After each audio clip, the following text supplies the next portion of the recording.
नमस्कार दोस्तों, LS classes में आपका स्वागत है। इस लेक्चर में हम लोग भारत की जलवायु और भारत की मिट्टी के बारे में अध्ययन करेंगे। आप लोग ये लाइक शेयर और सब्सक्राइब सभी लोग कर दीजिए। पहला पॉइंट नंबर 1 देखो।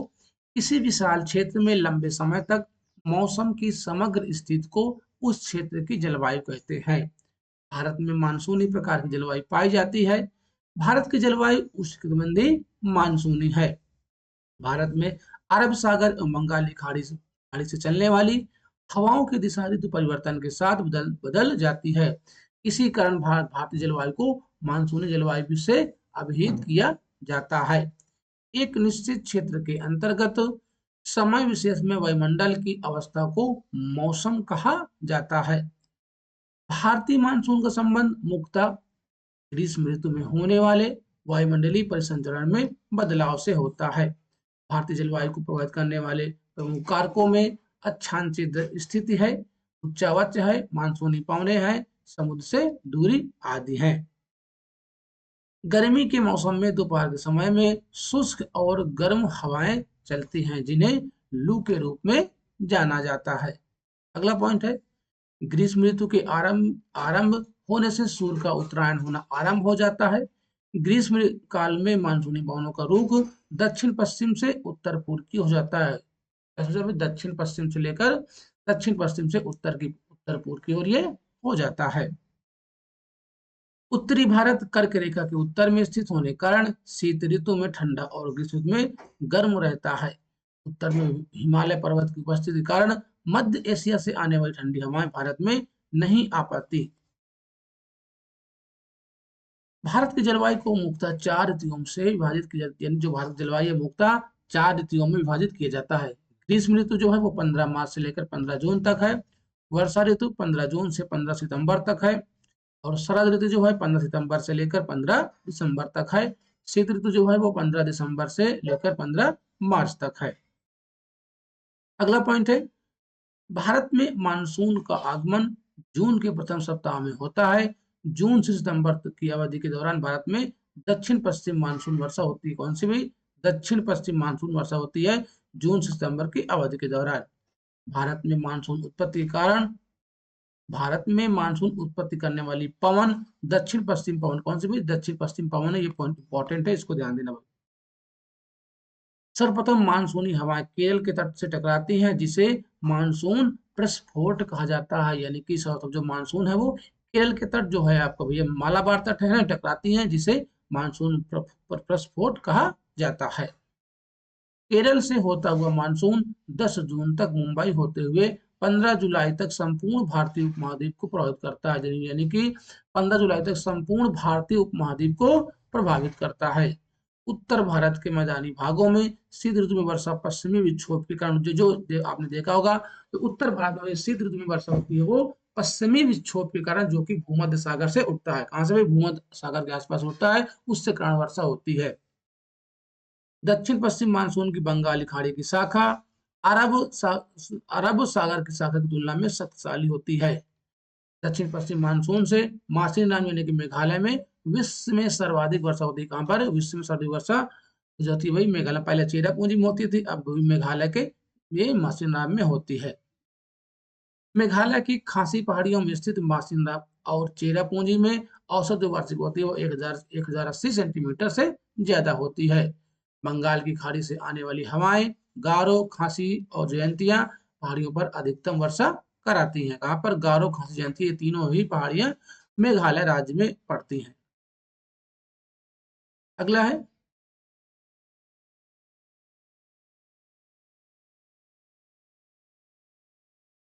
उत्तरी पूर्वी मानसून को लौटता हुआ मानसून कहते हैं। जो उत्तरी पूर्वी मानसून भैया है, उत्तरी पूर्वी मानसून को लौटता हुआ मानसून कहते हैं। शरद ऋतु को मानसून के प्रत्यावर्तन का काल कहते हैं। यानी कि प्रत्यावर्तन का मतलब लौटता हुआ मानसून होता है। तमिलनाडु के तटों पर जाड़े के दिनों में वर्षा लौटते मानसून के कारण होती है, जो कि है कोरोमंडल तट। कौन सा है? कोरोमंडल तट है भाई, कोरोमंडल तट। भारत में सबसे कम वार्षिक वर्षा होती है भाई, वो है लेह, जो लेह लद्दाख में है, सबसे कम वार्षिक वर्षा होती है। जो भी होती है वो यह क्या होती है भाई? हिम के रूप में होती है। वहां पर हिम के रूप में होती है वर्षा। पश्चिमी घाट के पर्वत वृष्टि छाया प्रदेश में पड़ने के कारण तमिलनाडु में दक्षिण पश्चिम मानसून द्वारा वर्षा की मात्रा बहुत कम होती है भाई। जो दक्षिण पश्चिम मानसून है उसमें आपका तमिलनाडु में कम वर्षा, क्यों? क्योंकि ये पश्चिमी घाट के पर्वत वृष्टि छाया प्रदेश के पड़ने के कारण होती है। ऐसा वृष्टि छाया प्रदेश के पड़ने के कारण होता है। काल वैसाखी असम और पश्चिम बंगाल के वैशाख के महीने में शाम को चलने वाली भयंकर विनाशकारी जो वर्षा युक्त पवनें होती है वो काल वैसाखी ज्यादा, यानी कि बंगाल, वो आप हो जाएगा पश्चिम बंगाल से ज्यादा संबंधित है काल वैसाखी। ये पवनें चाय, पटसन व चावल के लिए अधिक उपयोगी हैं। जो काल वैसाखी पवनें, ये पवनें जो होती हैं चाय, पटसन और चावल के लिए अधिक उपयोगी हैं। असम में इन तूफानों को बोर्डो ई चिला भी कहा जाता है। तो काल वैसाखी है, बोर्डो ई चिला कहाँ कहते हैं? असम राज्य में कहा जाता है। फूलों वाली बौछार, इस वर्षा के कारण केरल व निकटवर्ती उत्पादक क्षेत्रों में कहवा के फूल खिलने लगते हैं। तो फूलों वाली बौछार केरल से संबंधित है, इसको ध्यान देना भाई। आम्र वर्षा, ग्रीष्म ऋतु के खत्म होते समय केरल और कर्नाटक में पूर्व मानसून बौछारें पड़ती है, जिसे स्थानीय तौर पर आम्र वर्षा कहा जाता है, क्योंकि यह आम को जल्दी पकने में सहायता प्रदान करती है। कहां पर? केरल और कर्नाटक राज्य। अगला है दक्षिण पश्चिम मानसून काल में जब जब जब एक, दो या कई सप्ताह तक वर्षा ना हो तो इस परिघटना को मानसून में विच्छेद कहा जाता है। जिस दिन वर्षा 2.5 मिलीमीटर होती है उस दिन को वर्षा दिन माना जाता है। भारत में औसत वार्षिक वर्षा जो होती है लगभग 125 सेंटीमीटर होती है, परंतु इसमें क्षेत्रीय विभिन्नताएं पाई जाती हैं। ठीक है, अब ये दिया गया है भारत में वर्षा का अनुपात। भारत में वर्षा का जो अनुपात दिया है, दक्षिणी मानसून वर्षा द्वारा लगभग 74% वर्षा होता है भाई, और प्रत्यावर्ती मानसून यानी जो लौटता हुआ मानसून के कारण 13% वर्षा होती है। पश्चिमी विक्षोभ जो कि उत्तर भारत में होता है वो 3% हो जाएगा, और मानसून पूर्व चक्रवाती वर्षा जो होती है वो लगभग 10%। इनको भी आपको सभी को ध्यान देना है। अगला पॉइंट है जलवायु के प्रकार। जलवायु के प्रकार है, उधर दिया गया है क्षेत्र। जलवायु के प्रकार और क्षेत्र, ठीक है। जलवायु के जो प्रकार है सॉरी AMW जो है वो लघु शुष्क ऋतु वाला मानसून प्रकार है, जो कि ये गोवा के दक्षिण में भारत का पश्चिमी तट में, जो AMW है ये गोवा के दक्षिण में भारत के पश्चिमी तट में ये जलवायु पाई जाती है। BSHW अर्ध शुष्क स्टेप जलवायु, अर्ध शुष्क स्टेप जलवायु ये कहाँ पर जाती है? उत्तरी पश्चिमी गुजरात हो गया, पश्चिमी राजस्थान और पंजाब के कुछ भाग में BSHW जलवायु पाई जाती है। BWHW गर्म मरुस्थल, राजस्थान का सबसे पश्चिमी भाग में यह जलवायु भैया पाई जाती है। अगला है AS शुष्क ग्रीष्म ऋतु वाला मानसून प्रकार। तमिलनाडु का जो कोरोमंडल तट है वहां पर AS प्रकार की जलवायु पाई जाती है। ई जो है वो ध्रुवीय प्रकार की है। जम्मू कश्मीर, हिमाचल प्रदेश और उत्तराखंड में पाई जाती है भाई ई प्रकार की, ध्रुवीय प्रकार की, ठीक है। ई जो है ई प्रकार की जलवायु। लद्दाख भी यहाँ पर आप ले सकते हो भाई। DTS लघु ग्रीष्म तथा ठंडी शीत ऋतु वाला जो प्रदेश है अरुणाचल प्रदेश, जो ये DTS है ये कहाँ पर? अरुणाचल प्रदेश में ये जलवायु पाई जाती है। अब हम लोग देखेंगे भाई भारत की मिट्टी से संबंधित प्रश्न, जो आपके इंपॉर्टेंट तथ्य हैं। मिट्टी भारत की मिट्टी के बारे में चर्चा करेंगे।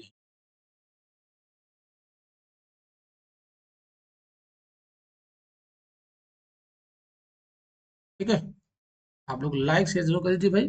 भारत की मिट्टी, मृदा यानी मिट्टी पृथ्वी की ऊपरी परत है जो पौधों की वृद्धि के लिए प्राकृतिक स्रोत के रूप में पोषक तत्व, जल एवं अन्य खनिज लवण प्रदान करती है। मिट्टी के अध्ययन को मृदा विज्ञान यानी कि पेडोलॉजी कहा जाता है। मिट्टी के अध्ययन को पेडोलॉजी कहा जाता है। मिट्टी के संगठन में ह्यूमस अथवा कार्बनिक पदार्थ 5 से 10%, खनिज पदार्थ लगभग 40 से 45%, और जो मृदा जल है वो 25%, और मृदा जो वायु है ये भी 25% सम्मिलित होती है। तो आपको परसेंटेज ध्यान देना क्योंकि ये पूछे जाते हैं। ह्यूमस खनिज तत्व जल एवं वायु के मुख्य घटक होते हैं। जो भाई ह्यूमस होते हैं वो खनिज तत्व जल और वायु के मुख्य घटक होते हैं। पौधों की वृद्धि सामान्यतः 6 से लेकर 7.5 pH मान वाले मृदा में होती है। जो मैंने बताया था भाई, जो अगर जिसका pH मान 7 से कम होता है वो अम्लीय होता है, जो 7 होता है वो क्षारीय सॉरी, जो 7 होता है वो उदासीन होता है, जो 7 से ज्यादा होता है वो क्षारीय होता है ना। तो जो सबसे अच्छी वृद्धि करता है पीएच मान में पौधे, वो 6 से लेकर 7.5 पीएच मान वाले मृदा में। अम्लीय मृदा में हाइड्रोजन आयन की मात्रा अधिक होती है। जो अम्लीय मृदा होता है उसमें हाइड्रोजन आयन की मात्रा क्या होती है भाई, अधिक होती है। क्षारीय मृदा में पोटेशियम व सोडियम की मात्रा अधिक होती है। ये भी पॉइंट ध्यान देना, जो क्षारीय मृदा होती है उसमें पोटेशियम व सोडियम की मात्रा अधिक होती है। अधिक अम्लता व क्षारीयता पौधों के लिए हानिकारक है। क्या भाई, अधिक जो अम्लता हो या क्षारीयता दोनों ही पौधों के लिए हानिकारक होते हैं। केंद्रीय मृदा संरक्षण बोर्ड का गठन 1953 में मृदा अपरदन और उसके दुष्परिणामों पर नियंत्रण लगाने के लिए किया गया था। जो केंद्रीय मृदा संरक्षण बोर्ड है उसकी स्थापना 1953 ईस्वी में की गई थी। मरुस्थलीय समस्या के अध्ययन हेतु, ठीक है, central arid zone research institute की स्थापना जोधपुर में, कहां पर, यानी CAZRI की स्थापना होती है वो जोधपुर में की गई। कहां पर, मरुस्थलीय समस्या के अध्ययन हेतु। भारतीय कृषि अनुसंधान परिषद, ठीक है, भारतीय कृषि अनुसंधान परिषद ICAR ने भारत की मिट्टियों के को 8 भागों में विभाजित किया। कितने भागों में भैया, 8 भागों में विभाजित किया गया है। काली मिट्टी स्वतः जुताई, काली मिट्टी है इसे स्वतः जुताई वाली मिट्टी, ठीक है, जो काली मिट्टी होती है वो स्वतः जुताई वाली मृदा है। यह देश की कुल भौगोलिक क्षेत्रफल में लगभग 16% भाग पर फैली। जो काली मिट्टी होती है वो देश के लगभग 16.6% पर फैली हुई है, या इसका विस्तार पाया जाता है। काली मिट्टी को कपासी मिट्टी, रेगुर मिट्टी यानी कि स्थानीय नाम जो है, और ट्रॉपिकल चेरनोजम भी कहा जाता है। काली मिट्टी को कपासी मिट्टी कहते हैं, और इसके साथ साथ रेगुर मिट्टी है, और इसके साथ साथ ट्रॉपिकल चेरनोजम भी कहा जाता है। काली मिट्टी दक्कन के पठार के अधिकतर भाग में पाई जाती है। यह मिट्टी विशेष रूप से महाराष्ट्र, मध्य प्रदेश, गुजरात, आंध्र प्रदेश और कर्नाटक में पाई जाती है। कहाँ कहाँ पर, महाराष्ट्र में, मध्य प्रदेश में, गुजरात में और आंध्र प्रदेश के साथ साथ कर्नाटक में पाई जाती है। काली मिट्टी गहरी एवं अपारगम होती है तथा कपास की खेती के लिए सर्वाधिक उपयुक्त भी होती है काली मिट्टी। इस मिट्टी में लोहा, चूना, कैल्शियम, पोटास, एल्युमिनियम एवं मैग्नीशियम कार्बोनेट की अधिकता है तथा नाइट्रोजन, फास्फोरस और जैविक पदार्थों की कमी पाई जाती है। यानी कि जो काली मिट्टी है इसमें भैया लोहा, चूना हो गया, कैल्शियम है, पोटास है, एल्युमिनियम और मैग्नीशियम कार्बोनेट की अधिकता है, लेकिन नाइट्रोजन की कमी पाई, नाइट्रोजन और फास्फोरस और जो जैविक पदार्थ होते हैं उनकी कमी पाई जाती है काली मिट्टी में। इस मृदा में जल धारण करने की क्षमता सर्वाधिक होती है। भीगने पर, चिपचिपी व सूखने पर इसमें बड़ी दरारें पड़ जाती हैं। उत्तर प्रदेश में काली मृदा को करेल के नाम से जाना जाता है, यानी उत्तर प्रदेश में जो काली मिट्टी है उसे करेल के नाम से जाना जाता है। अगला है जलोढ़ मृदा। जलोढ़ मृदा नदियों द्वारा अपरदित पदार्थों, जो जलोढ़ मृदा होती है वो नदियों द्वारा अपरदित पदार्थों से निर्मित होती है। जलोढ़ मृदाएं उत्तरी मैदान और नदी घाटियों के विस्तृत भागों में पाई जाती हैं। ये मृदाएं देश के कुल 43.4% पर क्षेत्रफल, यानी जो ये मृदाएं हैं वो देश के यानी 43.4 यानी कि सर्वाधिक क्षेत्रफल में पाई जाती हैं। जो जलोढ़ मृदाएं हैं 43.4% देखो दिया गया है ना। चलिए इसके बारे में हम लोग और कुछ पॉइंट जानते हैं। यह मिट्टी जो है पंजाब से असम तक के विशाल मैदानी भागों के साथ साथ नर्मदा, ताप्ती, गंगा, महानदी, गोदावरी, कृष्णा, कावेरी घाटियों में फैली हुई है। इस मिट्टी में पोटास, फास्फोरस एसिड, चूना और जैव पदार्थों की प्रचुरता पाई जाती है तथा नाइट्रोजन और ह्यूमस की मात्रा कमी होती है। यानी इस मृदा में जो जलोढ़ मृदा होती है उसमें पोटास, फास्फोरिक एसिड है, चूना है और जैव पदार्थों की प्रचुरता पाई जाती है, लेकिन नाइट्रोजन और ह्यूमस की मात्रा की कमी होती है। यह भारत के सर्वाधिक उपजाऊ मृदा है। क्या भाई, ये भारत की सर्वाधिक उपजाऊ मृदा भी है। इस मृदा का रंग हल्के धूसर से राख धूसर जैसा होता है। इसका रंग निक्षेपण की गहराई, जलोढ़ के गठन और निर्माण में लगने वाली समयावधि पर निर्भर करता है। ठीक है जी, देखो दिया गया है। जो नमीन जलोढ़ होती है उसे भैया खादर मिट्टी कहते हैं। जो पहाड़ के मैदान की काप होती है, जो पुरानी होती है वो उसे बांगर, ठीक है। खादर में नदियों का जो जल होता है वो हर हर वर्ष पहुंच जाता है ना। और बांगर में हर वर्ष ये नहीं पहुंचता है, तो यहाँ पर ये कंकड़, छोटे छोटे कंकड़ पत्थर पड़ जाते हैं, यहाँ पर ये चिकनी मिट्टी पड़ जाती है ना। ये सबसे ज्यादा खादर खादर जो है बांगर से ज्यादा उपजाऊ होती है, पॉइंट भी ध्यान देना। देखो दिया भी गया है, बांगर भूमि में कंकड़ तथा अशुद्ध कैल्शियम कार्बोनेट के तत्व पाए जाते हैं, जिन्हें कंकड़ कहते हैं। जलोढ़ मृदा सर्वाधिक उपजाऊ मृदा होती है। अगला है, खादर प्रतिवर्ष बाढ़ों के द्वारा निक्षेपित होने वाली नया जलोढ़ है, जो महीन गाद होने के कारण मृदा की उर्वरता बढ़ा देता है। बांगर पुराने जलोढ़ मिट्टी को कहा जाता है। इसमें लवणी और क्षारीय प्रस्फुटन के कारण रेत का जमाव हो जाता है। धान, गेहूं, मक्का, तिलहन, दलहन, आलू आदि जलोढ़ मिट्टी की प्रमुख फसलें हैं। इसके बाद हम देखते हैं लाल मिट्टी। क्या भाई, लाल मिट्टी के बारे में हम लोग देखते हैं। लाल मिट्टी का विकास दक्कन पठार के पूर्वी तथा दक्षिणी भाग में कम वर्षा वाले उन क्षेत्रों में हुआ है जहां रवेदार आग्नेय चट्टान पाई जाती हैं। इस मिट्टी में सिलिका एवं आयरन की बहुलता होती है। जो लाल मिट्टी होती है इसमें सिलिका और आयरन की बहुलता होती है।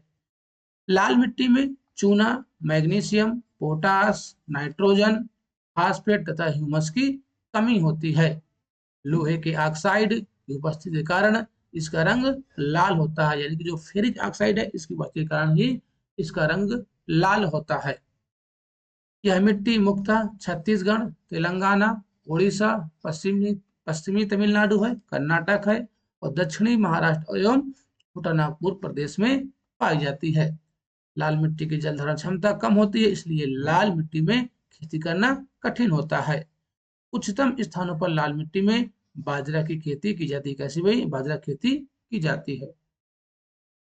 अगला है लवणी मिट्टी। इस मृदा को ऊसर रेह कल्लर के नाम से भी पुकारते हैं।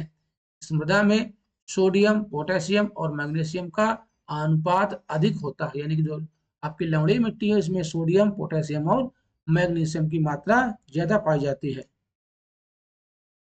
अगला है, नेक्स्ट जो पॉइंट है, नेक्स्ट देखिए, लवणीय मृदाओं का विस्तार पश्चिमी गुजरात हो गया, पूर्वी तट के डेल्टा तो क्षेत्र तथा पश्चिम बंगाल के सुंदरवन क्षेत्रों में मिलता है। लवणीय मृदा की समस्या को निपटने के लिए जिप्सम का प्रयोग, किसका प्रयोग करते हैं, जिप्सम का प्रयोग किया जाता है। क्षारीय मृदाओं में नाइट्रोजन का अभाव होता है। जो क्षारीय मृदा होती है इसमें नाइट्रोजन का क्या होता है भाई, अभाव होता है, ठीक है, इसमें नाइट्रोजन का अभाव होता है। अगला है वनी मिट्टी। वनी मिट्टी के बारे में देखो, इन मृदाओं का निर्माण पर्वतीय क्षेत्रों में होता है। यह मृदा अम्लीय एवं कम ह्यूमस वाली होती है। यह मृदा बागवानी फसलों, चाय, कहवा, मसाले एवं फलों के लिए सर्वाधिक उपयुक्त होती है। अगला है लेटराइट मिट्टी। लेटराइट एक लैटिन शब्द लेटर से बना है जिसका अर्थ होता है ईंट होता है। क्या होता है, इसका अर्थ ईंट होता है। लेटराइट मिट्टी का उच्च तापमान और भारी वर्षा के क्षेत्रों में विकसित होती है। लेटराइट मिट्टी में लौह ऑक्साइड, पोटास एवं एल्युमिनियम ऑक्साइड की मात्रा अधिक होती है, लेकिन जो नाइट्रोजन है, फास्फेट है और कैल्शियम की मात्रा कम होती है। अगला है, यह मिट्टी भारत के केरल सॉरी यह मिट्टी भारत के केरल, पूर्वी तमिलनाडु के छोटे भाग में, उड़ीसा, छोटानागपुर पठार, मेघालय तथा पश्चिमी घाट के पर्वतीय क्षेत्रों में पाई जाती है। इसका जो सर्वाधिक विस्तार है केरल और महाराष्ट्र में। कहाँ पर है भाई, केरल और महाराष्ट्र में लेटराइट मिट्टी का सर्वाधिक विस्तार पाया जाता है। लेटराइट मिट्टी में काजू, चाय, इलायची तथा कोकोआ का उत्पादन सर्वाधिक होता है। काजू, चाय और इलायची एवं कोकोआ का उत्पादन सर्वाधिक होता है लेटराइट मिट्टी में। अगला है भारतीय मरुस्थलीय मिट्टी। अगला भैया है मरुस्थलीय मिट्टी के बारे में लोग देखते हैं। मरुस्थलीय मिट्टी में ह्यूमस व नाइट्रोजन की कमी रहती है। इस मिट्टी में अधिकतर मोटे अनाज की खेती की जाती है। यह सामान्यतः बलुई मिट्टी ही है। इसमें फास्फोरस सामान्य मात्रा में पाया जाता है। नेक्स्ट पॉइंट देखते हैं, दलदली मिट्टी एवं गीली मिट्टी। दलदली एवं गीली मिट्टी। दलदली मिट्टी खेती के लिए अनुपयुक्त होती है। इस मिट्टी में जैविक तत्वों की अधिकता होती है। गीली मिट्टी में फास्फोरस और पोटास की मात्रा कम होती है। यह मिट्टी धान की फसल के लिए उत्तम होती है। गीली मिट्टी का निर्माण अत्यधिक आर्द्रता वाली स्थितियों में ज्यादा ज्यादा मात्रा में कार्बनिक तत्वों के जमाव के कारण होती है।